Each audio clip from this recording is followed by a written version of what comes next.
Well, tonight we're doing another Zoom interview, this time with Hpone Thant, who is commonly known as Harry. And his story is a little different to all of the stories that we've recorded before, as he was a long-time employee of the Burma Socialist Programme Party. So, Harry, I'd like to welcome you to the podcast. Thank you. Thank you. So, can we start perhaps with you talking a little bit about your family background? Okay, I will start now. Actually, I couldn't get back far enough except for my grandparents, because in Myanmar culture, we do not record down the family tree. There's no such thing as a church record or anything like that. It's just passed down by mouth, word of mouth. So starting with my paternal grandparents, my grandfather was a middle class, middle level government employee. He was first a magistrate at a small courts in Rangoon during the British colonial period. And then he was transferred to Rangoon Development Trust. In short, it's called RDT. Actually, his duties were to develop the Rangoon city and collect necessary taxes and revenues for the government and granting of land leases. That's my paternal grandfather. He was also a member of a lodge. I think he was appointed as a worshipful master or something like that. I do not remember exactly. But when I was very young, I played with his old clothes and his medals and all these. And then my paternal grandmother, she owned a lot of rice paddy land around this Ledbatan township in the Bago region. She was a typical Myanmar lady, stay at home, look after family, etc., etc. And then my maternal grandfather, that is the father of my mother, was the chief clerk at a Scottish firm operating in Yangon. The firm name was Arakan Rice and Trading Company. And he was in charge of the textile section as the chief clerk. That's the highest Burmese can get at the time. Chief clerk at a foreign trading company. And then my maternal grandmother, she used to have a charut factory. Charut is something like a cigar, a Burmese style cigar. Charut factory. And then she also owned a lot of paddy land across the Rangoon River at a place called Chautan. Then my father, my dad worked together with my grandfather, together with his father, my grandfather. He was in the Burmese language, we call it a Khonwin. A Khonwin means a revenue officer. He was in charge of collecting land revenue and taxes Western Yangon. And then my mother, she's just a typical housewife. Just look after the family. Well, that's about my grandparents and my parents. Wasn't there something that happened in 1951 with the UNU government in terms of land? Well, during the UNU government in 1951, all privately owned paddy land were nationalized, expropriated, and redistributed among the peasants. So we lost all our paddy land. And was that a surprise, do you think, or did people predict that that was going to happen? That would happen. That would happen because at that time, the the peasants who worked the land are very poor and they were bogged down in loans. So when the parliamentary government of UNU came into power, it was expected that it would do something for the peasantry. Okay, okay. So now about your childhood then. Yeah, I started school at Lady Paw Tun's children's play school. Lady Paw Tun was a wife, a European wife of Sir Paw Tun, who was once a premier under the British during the British Burma period, British imperial colonialism. He was prime minister. And his wife, Lady Paw Tun, opened this kind of a kindergarten for the young students. It was situated on Hpone Road, now called Kidangzu Yeita. Was it difficult? Was it difficult to go there? Was it only for elite Burmese? Well, you might say it's a bit difficult. You need to have some kind of a connection to get into the school because it's kind of a elite school because all these children that attended Lady Paw Tun school will automatically be admitted to Methodist English High School, one of the best school in Yangon at that time, together with St. Paul's, St. John's, the convent school for the girls. So all these young students who studied in Lady Paw Tun school were accepted into the Methodist English High School.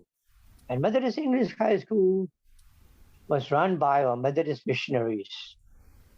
The principal was a Scottish lady, and most of the teachers are either with British ancestry or English-speaking people. Is that where you got the nickname Harry? Is that where you were given the name Harry? Yeah. Because at that time, most of the children who studied at these missionary schools are given Christian names. So as I said, I joined the Lady Paw Tun's children's play school from kindergarten. But this school was only up to the first grade. So after the first grade, I transferred to Methodist English High School. I joined the second grade until the 10th grade. And that is, we call it matriculation class. That's you finish the secondary school and are ready to join the university. I was just a simple boy. I did not excel in anything academically or in sports. When I was in the final year at the school, that's matriculation classes, we had this system called combination. You can either take the science combination, that is physics, chemistry, or the arts combination with history, geography, So what I took was history, geography, and double English. Double English means normal English classes plus English literature. So I passed this matriculation examination held by the government in 1962. That was a big year in Myanmar, wasn't it? 1962. Yeah, it was actually during our examinations that the coup took effect, March 2nd, 1962. And we were at that time sitting for the 10th standard exams. So, as you know, all the universities and the schools were closed down, shut down by the government because of this student unrest. And then they reopened. I started this Intermediate of Arts Part A courses at the university, Yangon University. But then they were shut down again. I never took part in all these unrests. I was just a bookworm, never interested in any of this politics. So I had nothing to do when this university shut down or the classes closed down. And then I saw an advertisement in the newspapers that the Soviet Union is offering scholarships for eligible students to come study in the Soviet Union. And the advertisement was by the Ministry of Education or Ministry of Education. So I applied, I sent in an application, set for the examinations, was selected, and they asked me what I want to study. Because to be frank, I'm very weak in mathematics. But I have a talent in languages. And I like reading, I can study, I have a good memory. So I said anything will be fine except the science and engineering subjects. So I was sent to the Moscow State University, Lomonosov Moscow State University, to study political economy in 1963. And were your parents supportive, or what was the general view of the population, of your friends? What did your friends think about? They were very proud that I have been selected as a government scholar, sent overseas to study. They were very supportive. Everybody was very proud. The family was proud. The neighbors were also very proud. So you were, I think, how many years in the Soviet Union? 5 years. 5 years. And surely for a person coming from Myanmar, the winters must have been horribly cold for you. Yeah, there were a lot of our friends. I think there were about 400 Burmese students at that time studying in the Soviet Union. Most of them were engineering and science and medicine.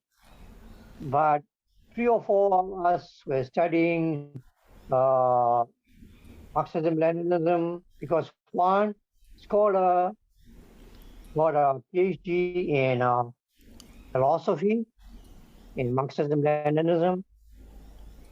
3 of my friends, they had a PhD in political economy. I was the only one who had a master's in political economy from the Soviet Union. And did you get enough money? Did you have a pension or a scholarship funds to study? Yeah, we had a $100 pension, US dollars equivalent Russian rubles. That is 90 Russian rubles equivalent to 100 US dollars. Was that enough to live well, or? Just enough. You don't have anything to spend on extra, but it's just enough. Except when there is a need to buy some warm clothing or shoes, because warm clothing and shoes were very expensive at that time. So 90 kopecks to is equivalent to $1, so we get 90 rubles a month. The postgraduate students, they get 100 rubles a month. Were you able to buy warm clothing, or did your parents have to send you money? Actually, the agreement was that as soon as we arrive, we're provided with warm clothing. A shapka, that is a fur hat, a palto is an overcoat, a warm overcoat, and fur-lined boots and everything. Or as soon as we arrive, we were taken to the Universal Mark, that is a shopping center, coup. We call it coup. That is the biggest shopping center in Moscow, right across the Red Square and the Kremlin. We were taken there, and we had to choose the clothes and the hats and the boots that fits us. But the problem with me is that I'm smaller, just 5 feet 3 inches, and about 50 kilograms in weight. So I could not find anything in the adult section.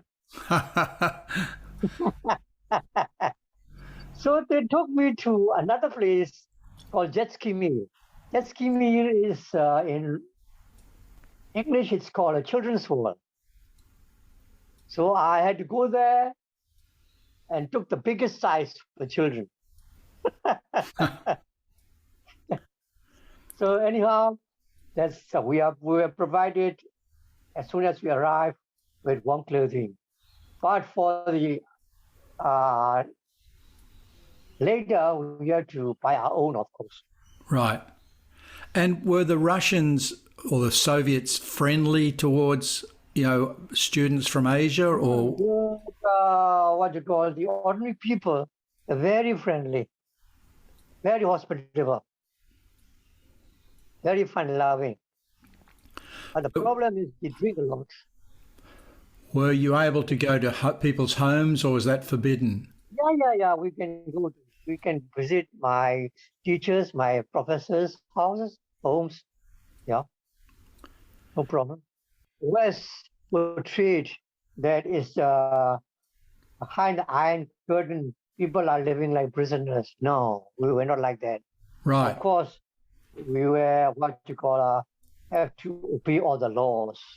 Like if you cross the road, the militiaman will stop you and instantly fine you. Or if you go home drunk, they will just take you on their little bicycle and take you to the police station. Because if they leave you on the road, you will freeze to death. But the problem with me was that I do not drink at all. So I do not have any of that problem. But my problem was that I have problems with going to the cinema. If I go to an adult-rated cinema, they will shoo me away and said, "This is for the adults. You go to see the comics and the cartoons." I get angry. I had to show them my passport that I am above 18. That is the only problem I had. So why did you return in 1968? Is that because you'd finished your master's? Yeah, that's because I finished my studies. Right. And during those 5 or 6 years that you were in the Soviet Union, you never returned home, right? You were just there the whole time? I returned once. I had to save some money and return once. I think after 2-3 years. Oh, you were able to return home for a period? Yeah, well, I think about 30 days, I stayed at home. Right. You have to be frugal, of course. You Of can't course. spend much on girls or drinks. But you have enough if you live frugally. Because if you, for a breakfast, you spend around about about 50 rupees, 50 cents. Because for a slice of black brown bread, actually it's black bread, totally black. It's free at the student cafeterias, you know. And if you take chai that is tea without milk or sugar, it's free. But if you take sugar and milk with your tea, you pay, I think, three cents extra. And 3 cents extra for a slice of white bread. And then for lunch, you spend about 1 ruble 50 cents. And for dinner, around about $1.50. So, I mean, it's not fine dining, of course. You go and eat at the cafeteria, at a student cafeteria. So, and you had to, Harry, you had to learn Russian to do all your exams and everything? We first enrolled at the what we call a preparatory course. It's kind of a foundation course for Russian language. We learned Russian for 10 months together with other students from other countries. My classmates were from Nigeria, Mozambique, Kenya, Tunisia, and Indonesia, from all over this the world. Because at that time, most of the countries in Asia and Africa and South America were newly liberated. I mean, they just got their independence, and the Soviet Union was trying to organize these students into becoming good communists. Right. And Harry, what happened after you came back in 1968? Well, I was given a job at its Central Committee headquarters of the Burma Socialist Programme Party. All of us who came back from the Soviet Union, they were immediately given jobs at the various ministries concerned. Right. And what was it like working there? Well, it's just like a job, any other place, But I presume a lot of people weren't positively disposed to the Burma Socialist Programme Party. Yeah. Well, people treat it just as a job, There were clerks, of course. There were typists, there were drivers, at the Central Committee headquarters in Yangon. And we also had this party units at township level. They also had drivers, typists, clerks. So it's a job for everybody. It's just a typical job. No brainwashing? No brainwashing. But of course, we had to join the party first as party sympathizers, the first stage, and then a probationary period, and then a full-fledged party members. And during those party, those years, we have to, of course, attend these various seminars and training sessions. That's normal. At that time, was there public support for the program? The public is here. Actually, our Burmese people were not that, politically mature. So the people, as long as you have a good living, peaceful life, they will support. And did you get special benefits because you're a member of the party? No special benefits. No special benefits. Maybe the VIPs would get, but for us, like ordinary people, we don't get any special. So what were some of the things that you did with the Burma Socialist Programme Party?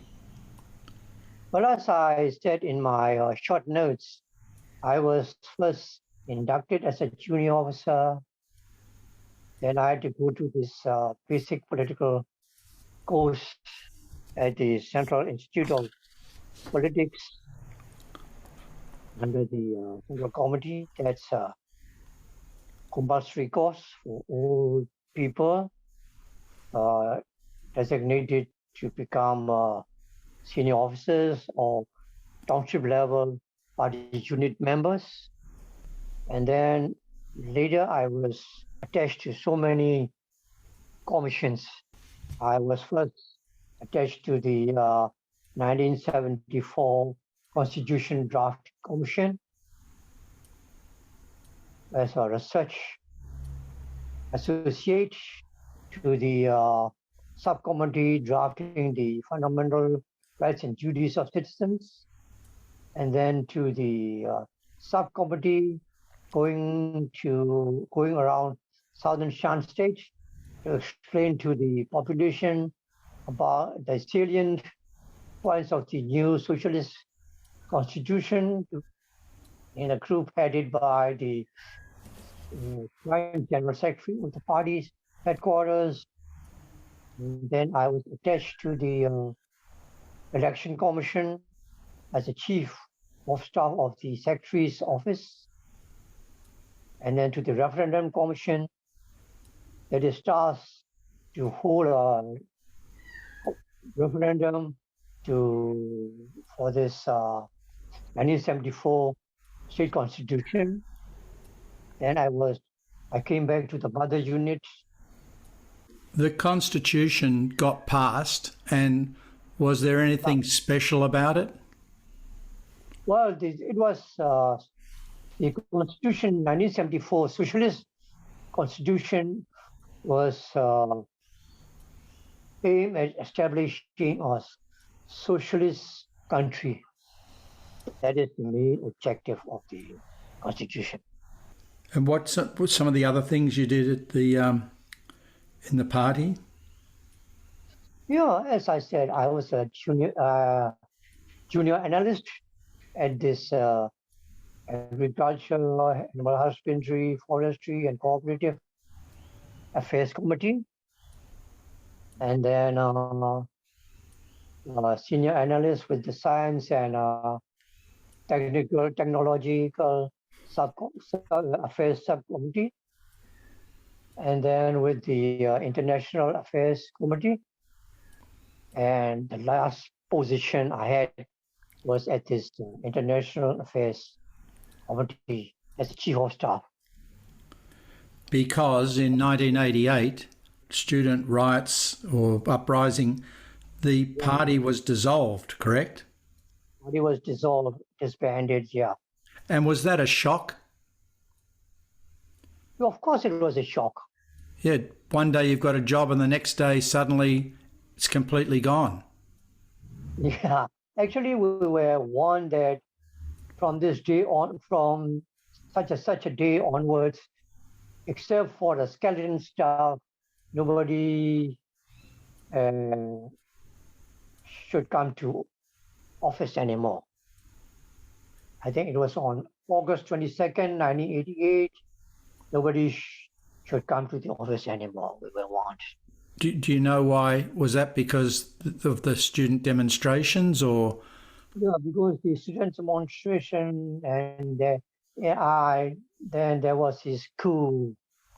1988, it was the coup, you know? Yeah. Because there was a coup and the constitution was abolished and all political parties were disbanded by the military. So the PSPP was also disbanded. So how did that feel? What, you'd spent 20 years there, 1968 to 1988. Yeah. And then just suddenly your job's gone. Yeah. But at first I was, of course, dejected and depressed. But I'm a resilient guy. I started doing other jobs. Started to find other jobs. I started as a private tuition teacher. Was your wife working? No, she was not working. She is a typical Myanmar girl. She has never worked all her life until now. The Centrelink people were very amazed when I told them that in our culture, to have a husband who is able to provide everything for the wife is an honor. Yeah. The Centrelink people were very amazed. Right. That's in Australia. But in 1988, after that, from what I understand, I mean, it's not easy to make a living as a private tuition teacher, is it? No, there were a lot of, because the schools were closed down, universities were closed, there were a lot of young students who want to continue with their education, like speaking classes, English language classes, a lot of work. So were you able to earn more doing that than you earned from the government job? Well, nearly. Right. And so things started to open up a bit in Myanmar. Mm. So what did you do then? Well, in 1993, I started a travel agency together with my schoolmates. It's called Swiftwinds Travels. From the Methodist Boys High School? From the Methodist English High School. Methodist English High School. Yeah, together with my schoolmates. I think that's quite a network, isn't it? The old boys network. Yeah, we had our school had produced many distinguished personalities. Aung San Suu Kyi was one of our alumni. Yep, I did. Yeah, and then the first president under her government, Chin Chaw, was my classmate. Well, that's a good connection. Yeah, and many became big shots in the government machinery. Some became ministers. One of my Moscow alumni, he became a minister. And many of us became managing directors at government enterprises, director generals of government departments, rectors. So did the old, we call it, the old school tie, did that network help people get jobs? It doesn't mean that they have jobs. You have to get a good, a gazetted officer job. Right. Gazetted officer rank. You have to sit for the public service commission examinations. So in addition to the travel agency, I think you got very involved in the government side of the travel industry. Is that right? Yeah. After this 1993, I was running this travel agency, and at the same time, I was collaborating with this Harrison Institute in conservation and everything. And in 2001, I was appointed by the Ministry of Hotels and Tourism as a General Secretary of the newly formed Union of Myanmar Travel Association as a General Secretary. So that association, I presume, represented all of the travel agencies in Myanmar. Is that correct? Yes, all the travel agencies and travel-related. Like hotels and guest houses. Later, they had their own associations. Oh, the hotels did. The hotels and the hotel professionals and transport professionals. They had their own associations later. Tourism was becoming a big thing by 2001. But it was becoming a big thing. But in 1996, we had this Burma Visit Myanmar year to promote the country. But sadly, the opposition at that time, the National League for Democracy, was calling for a boycott of tourism. So we had to struggle very hard. So one of the other things that I found very interesting that you did was rediscovering the ancient traditional cooperative fishing. Actually, in 2001, I was also appointed as a publisher, chief editor, and a principal writer of this travel magazine, Enchanting Myanmar, on behalf of the Ministry of Food and Tourism. And during my travels over the country, I was once in Mandalay. And then I saw some people running into the river at the Mandalay jetty. I asked them, what is so interesting in the river?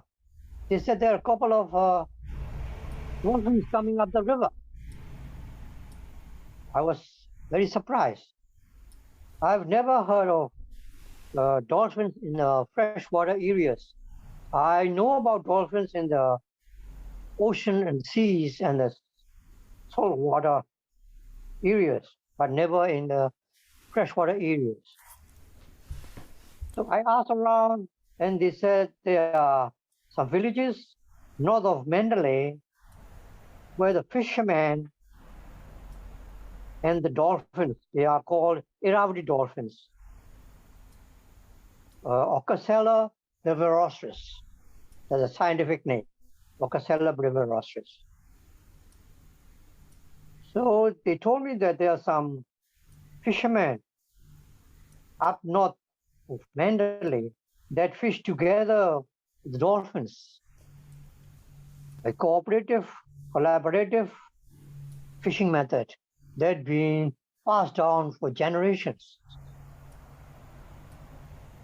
So I came back to Yangon, and coincidentally, I read about this professor from Patna University who got a grant from the Whale and Dolphin Conservation Society in UK, who got a grant to study these Ganges dolphins. So I cut out this report and sent it to one of my friends in UK to find out about this Whale and Dolphin Conservation Society and tell them that we also have this freshwater dolphins in the Irrawaddy River, and that they have this unique method of cooperative fishing with dolphins and the fishermen. So to cut the story short, the Whale and Dolphin Conservation Society came back to me and said they'll send scientists to study these dolphins and to look into this cooperative fishing. No, the interesting thing about this cooperative fishing is that it is being handed down from generations to generations. These dolphins were in the Irrawaddy River a long, long time ago. In the Chinese chronicles of the Tang Dynasty, about 2,000, 3,000 years ago, I discovered a writing, a small piece, that they mentioned that there are river pigs in Myanmar, that's Burma, in Myanmar. Myanmar is the Chinese name for Burma. And because the dolphins have 3 layers, the topmost layer, the fat and the muscles. Maybe they like to call it like pigs. They call it river pigs. So I got this information also browsing through all these encyclopedias and everything. So I went up to these villages, interviewed some fishermen. So what they said was that they go out in these small canoes and they have this little wooden mallets, wooden hammers. They tap on the side of the canoes and the dolphins would come up. And the dolphins would look for this fish, round them up together, tell the fishermen with their tails how to approach the fish. Like if they point to the right with their fins, the fishermen will follow to turn towards the right. Or if the fins show to the left, they'll go left. And if the fins are flat on the water, they just cast the net. And they say that with the help of the dolphin, they can get a lot of catch, a big catch. But without the help of the dolphins, they have only a small catch. So I was very fascinated. And together with Brian, we went about all these villages, talked to the fishermen, did some outreach programs and distributed some posters on the conservation of these dolphins. Did a seminar in Yangon on these dolphins. So do they give some of the catch to the dolphins? Is that the... What the dolphins get in return was that they get this spillover from the catch. They get this fish from the spillover. So I can give you a 3 or 4 part story I did with the dolphins. It's called interpretive dolphins. I have written a story, 3 or 4 parts, I think, about a particular dolphin and the connection with the fishermen, how they help the fishermen catch the fish. Yeah, I'd be interested if you could send me a copy. Yeah, I can send you. It's about 4 or 5 parts, I think, together with photos. So, Harry, I'd like you, if you wouldn't mind, to talk a little bit. You've written quite a lot on the history of Rangoon. Perhaps you could talk about Racecourse, what happened and some of the stories that flowed from that. Because we were under the British custom of going to the races caught hold in the country also. All the high society, it was a prestige to become a member of the Tough Club, as in England. But to be accepted as a member of this Tough Club, as I said, is a very prestigious occasion. There is also a member stand around the racetrack, but the ordinary people that stand in the sun on the other side of the grandstand. My uncle, that is the younger brother of my mother, he likes horses very much. And my hairdresser also. What I remember is that the race courses were mostly held on Sundays. And by Friday, these handicaps and all this, how much weight for this particular horse all these details come out. And they will sit around and calculate, which horse to bet. And you can never go and disturb them. They get very angry if you go and disturb them while they are calculating all these handicaps and bets and all these things. And on Sunday, there are all these buses. At that time, when I was young, the buses do not have bus lines. Bus routes do not have numbers on them. There are emblems. All these bus routes going to this race course, they had these emblems of a red horse, white horse, and a zebra. All these bus routes, their destination is going to this race course, tough. So every Sunday, all these buses are jammed with people going to this races. The ordinary people, So my uncle and this hairdresser, of course, they also go.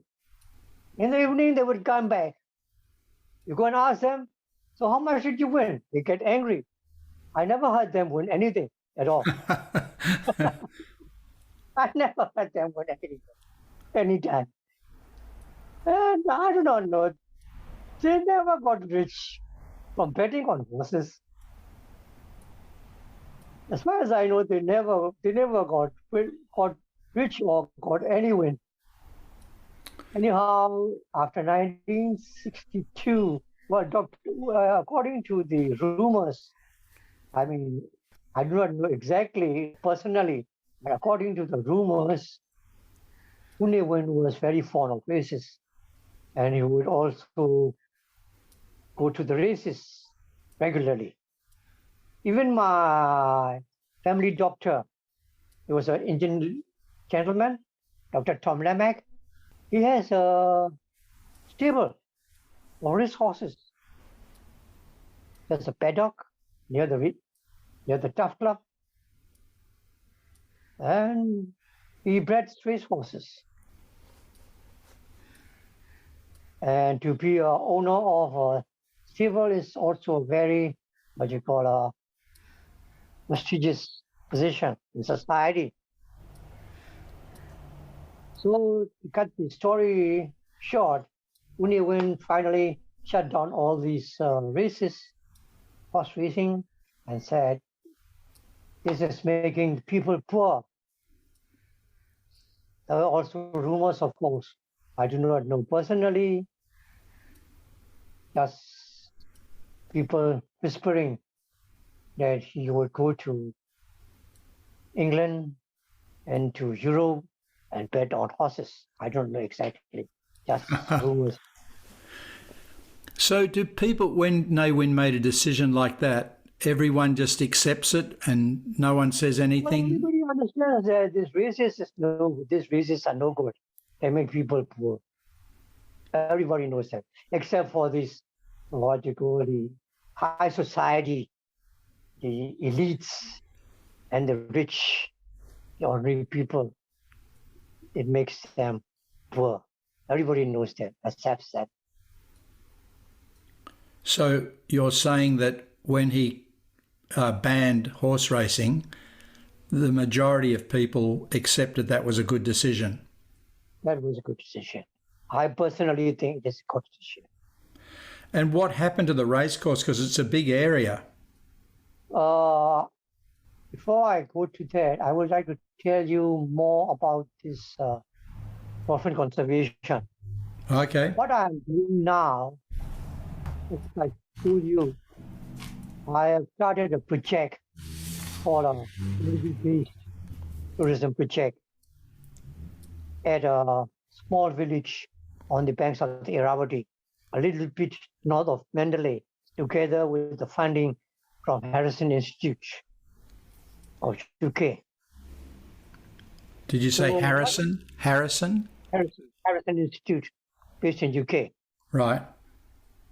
Yeah. So what we are doing with this conservation is that we have set up this community-based tourism project in this village. The villagers, the fishermen in that village has a long story of fishing together with the dolphins. So we are promoting this traditional fishing method as a tourist attraction, and part of the revenue is earmarked for conservation, part for the village development, and part for the the upkeep of the project, of course, for the expenses of the project. So this project was started in 2014, and we finished that in 2018, and it was going very well. It was going very well. Even got a award. I think it was 3 awards. One from the ministry and the Asian Tourism Forum for the outstanding project that helping the community. And then from the Myanmar Institute of Responsible Tourism, and then another from Travel Massive organization from UK. But after 2019, with all these disturbances, unrest, bombings, killings, fightings, just stopped. But the people over there in the village, they are very good. They never vandalize our property. They're still there, they look after it. And fortunately, we are still able to pay them their salary. Is that right? 2 years already. We had a good revenue amount. We had to save up a lot. We're still able to give them their salaries, what we owe them. That's very good to hear. We have a destination center where outreach programs are held. We invited the we hold seminars for natural science students from the universities, from the European University, from the EU countries, and we have also accommodations for overnight stays. That's what we are doing now. So, Harry, I know you emigrated to Australia in 2009, and the Australian part is, of course, less relevant for us, but I wondered whether you could go back to your childhood and talk about how unstable things were in 1948 and the experience you had outside your home when you were a very young boy. Yeah. Well, after 1948, the country, as you know, civil war erupted, and the insurgents even approached after Insane. Insane is just about 10 miles from the Yangon CBD. The country was very unstable. Equality, robberies, killings, murders, theft, you name it. And especially a lot of these internally displaced persons, who are refugees from the areas where fighting between the government troops and the insurgents were going on. They came to Yangon to escape the fighting. At that time, my house was in the western part of Yangon, what we call the Chinatown area. And there's 4 main roads. The Dalhousie Road.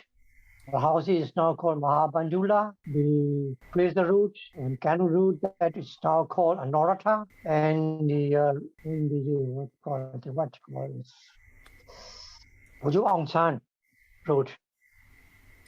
These 3 main thoroughfares that run from from east to west through Yangon. Everybody was pitching up these partial thatch roof huts on the pavement, on the pedestrian walkways. Crowded, dirty, families living there, all sorts of people, bad people, good people, selling everything, food, small goods. You can walk under these roofs without needing an umbrella. That's how thickly crowded they were. And then also the railways. There were frequent bombings, mines, all these railway bridges, mines. I cannot remember exactly the year, but one very, very ugly incident happened when the train coming down from Mandalay was mined near Lipin, somewhere there, near the Yumas, near the Bagur ranges, by an ethnic insurgents. And a group of young university students, young female university students, coming back for their studies in Rangoon University, were kidnapped, taken to the border in exchange for arms and ammunition from the Kuomintang troops. Are very ugly. But finally, also on the routes, there were frequent robberies. And what about the experience that you personally had? Situation was very bad. Most of the residential areas, we had to hire private security guard. My dad was one of the elders of our ward. We had a Gurkha, Nepali Gurkha guard who works as a night guard in our area. It was a big one with this crooked knife. I was very afraid of him. He comes around in the evening. I go to my dad, and with a big, long, wooden staff, he goes around the area. Bang, bang, bang, bang, And every hour he strikes on this unused, iron rim, wheel iron. He strikes every hour on the hour and shout, "Everything's okay." And I was very afraid of it. When he comes to report to my dad that of his presence, every evening I would run upstairs because I was told that his what you call a kukri, this crooked blade he has in his belt. You cannot put it back into the scabbard without having a bit of blood on it. So I was afraid. So one time there was a robbery somewhere. I do not know. So to give you an idea of our street, there's a numbered street with numbers on the streets.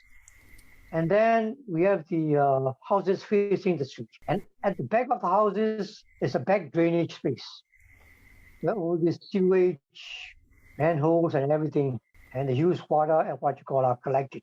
So there was a robbery somewhere, and a person was running in front, and a mob was running after him, shouting, "Thief, thief, thief!" Somebody catch him. My mother took me immediately upstairs, locked me in. She doesn't know what is happening. She's afraid that I might get hurt. So my dad, our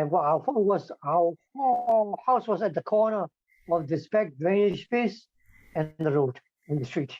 So as the so-called robber came near him, he I think he stalked him or something like that. Anyhow, the robber was flat on the ground. Knocked him out. Knocked out. So my dad had to cover him from above. Otherwise, the mob would have killed him. And for his courageous and heroic action, he was awarded a revolver and a certificate from the commissioner of Yangon police. And this revolver, as far as I know, he just used it once, only 3 shots. And it was at a funeral of a monk, a family monk, a monk from our family monastery when he died. And to commemorate his funeral, he shot 3 shells.